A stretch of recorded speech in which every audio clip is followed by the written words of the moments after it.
Hi, my name is Liza Achilles, and I will be teaching a course called Shakespeare's Sonnets, 400 Years of Timeless Love. Once upon a time, there was a poet named Will. Now, Will knew this young man who was about a decade younger than him. This young man was aristocratic, wealthy, charming, and very, very handsome. Now, Will says to this young man, you really should get married and have children because you are really amazing.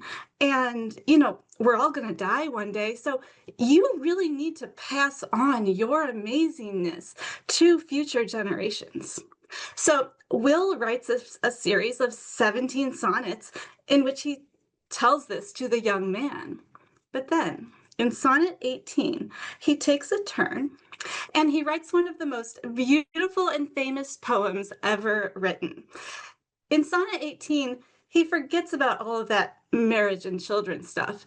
And instead, he declares his own love for this young aristocratic man. And he says to him, "But thy eternal summer shall not fade." And with these words, he's not talking about any future progeny.